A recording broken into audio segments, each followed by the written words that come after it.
नमस्कार। न्यूज़ चैनलों में उत्सव का माहौल है। काटो काटो इस खबर को, बार बार दिखाओ, इसको लूप लगाओ, जल्दी जल्दी बार बार जनता को सुनाओ। डोनाल्ड ट्रंप ने मोदी जी की तारीफ कर दी, वाह वाह वाह। टिकर पे चलाओ, बार बार चलाओ, नए नए सेट लगाओ, नए नए डिजाइन बनाओ। मोदी जी ने ट्रंप की तारीफ कर दी, पर ट्रंप की इस तारीफ की कीमत हमने क्या चुकाई है, इसकी चर्चा कहीं नहीं होगी। तारीफ जो की है डोनाल्ड ट्रंप ने, उन्होंने कहा है कि big fan Modi, my friend Modi, I love the prime minister. इस तरह की बातें, we have never been so closer, इतना नज़दीक तो भारत और अमेरिका कभी नहीं रहा। इस तरह की गोलमोल सोलमोल बातें डोनाल्ड ट्रंप ने बोल दी हैं और इसीलिए न्यूज़ चैनल के दफ्तरों में खुशी का वातावरण।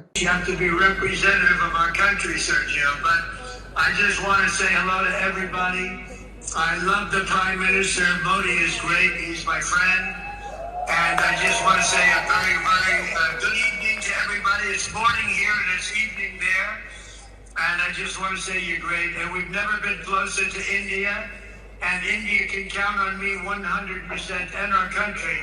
If they ever need help, they know where to call. They call right here. We're doing well. We're setting records. We have a record economy, a record stock market, and anything India wants, they get. And I'm a big fan of Prime Minister Modi. अब क्यों बोला Donald Trump ने, वो कब बोला? दिल्ली में जो America का दूतावास है, वहाँ पर अल गोर जो हैं, उन्होंने एक कार्यक्रम का आयोजन किया था। कार्यक्रम का आयोजन इसलिए किया था क्योंकि 250 साल हो रहे हैं अमेरिका की डेमोक्रेसी को, जिसमें डेमोक्रेसी नाम की चीज़ नहीं, अमीरोक्रेसी है। जो भी है, उस 250 साल का समारोह था। उस समारोह में डोनाल्ड ट्रंप ने फ़ोन पे अपना भाषण दिया, छोटा सा। बस उसी में मोदी जी के लिए 4 शब्द बोल के नागपुर से लेकर दिल्ली तक और नोएडा का पूरा फिल्म सिटी गदगद हो गया। पर इस गदगद होने के साथ साथ कुछ ऐसी कहानियाँ जुड़ी हैं जो भारत का विश्व के इतिहास में हमेशा के लिए माथा शर्म से नीचा करने वाली हैं। मैं हूं गिरिजेश वशिष्ठ, आप देख रहे हैं नॉकिंग न्यूज़ का यूट्यूब चैनल।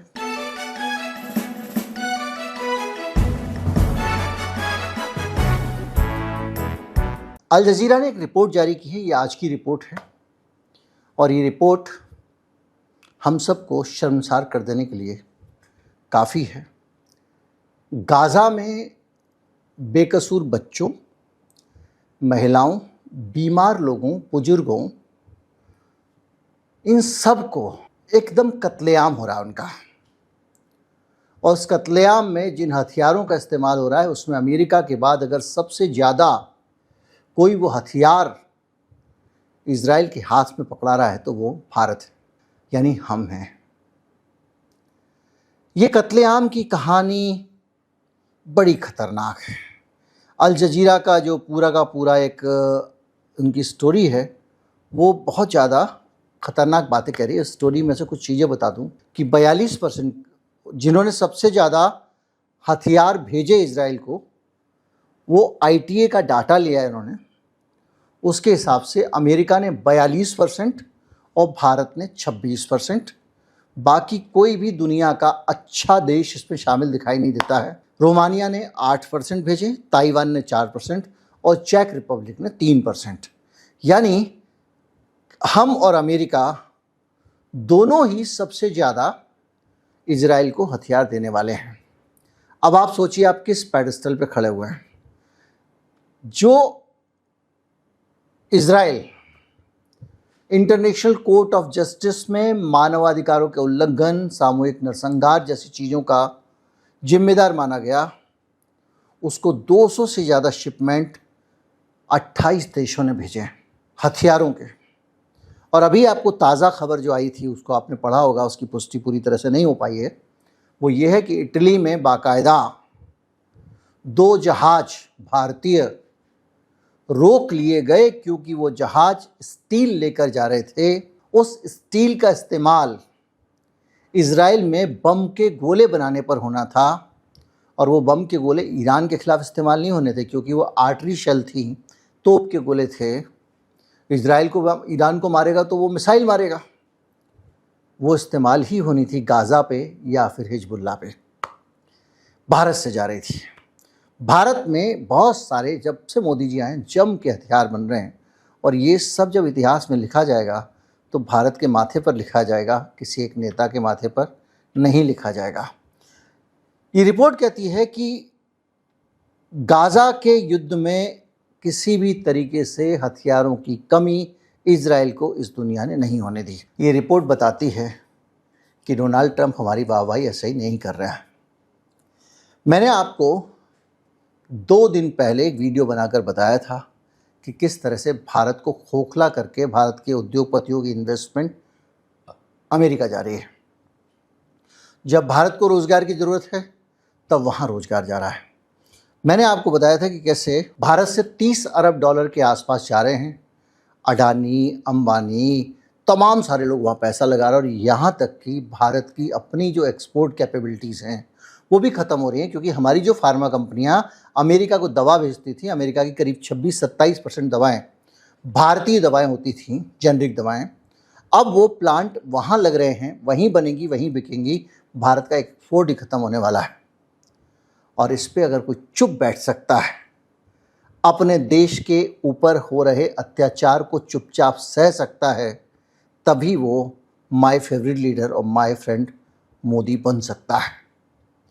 बात सिर्फ इन्वेस्टमेंट की ही नहीं है, तरह तरह से भारत को डोनाल्ड ट्रंप ने सताया है, और इसने जितना चुपचाप रहकर मेरी सरकार ने अमेरिका के अत्याचार को सहा है, ये उसका इनाम है। इनाम नेता की तारीफ के तौर पे मिल रहा है, और कीमत इस देश का हर नागरिक चुका रहा है। मैं आपको बताऊं कि भारत के साथ क्या क्या नहीं हुआ है। इमिग्रेशन पॉलिसी को पूरा अमेरिका ने बदल दिया है, जिसमें वहाँ पर लीगली रह रहे लोग जिनके पास H1B स्टूडेंट वीज़ा आदि हैं, उनको ग्रीन कार्ड के लिए कहीं जाके और अब्रॉड अप्लाई करने को कहा गया है, और इसमें भारत कुछ नहीं बोल रहा है, कोई आपत्ति दर्ज नहीं कराई है, और इसके इनाम में बिग फैन का रिवार्ड मिलता है। भारत के नौजवान को पैरों में बेड़ियां, हाथ पे हथकड़ियाँ बांध के हिंदुस्तान के एयरपोर्ट्स पे उतार के फेंक दिया गया।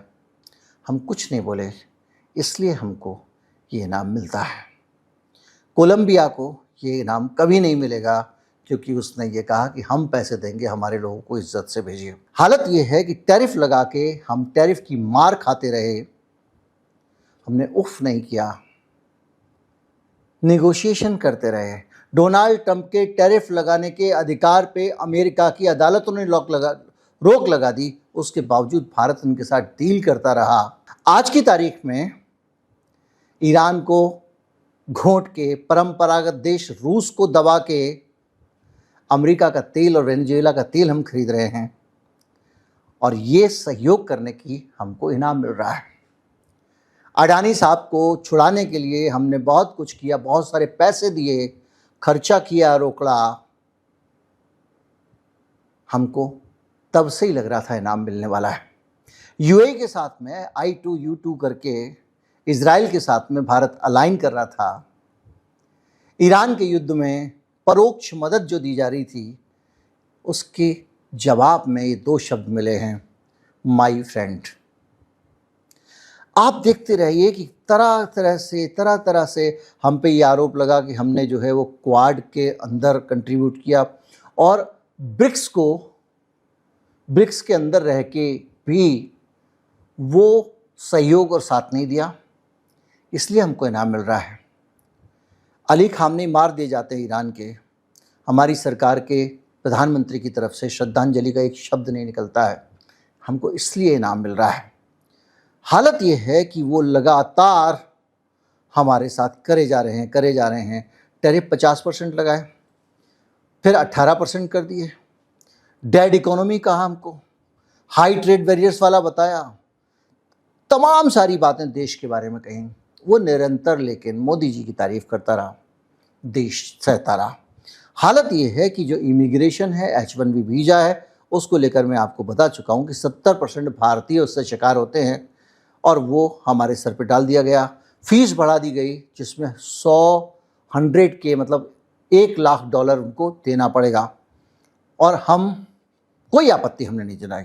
टेक ले ऑफ, अभी जुकरबर्ग ने लोगों को कहा कि ठीक है कल से वर्क फ्रॉम होम, जब लोग घर चले गए तो उनको नौकरी से निकाल दिया।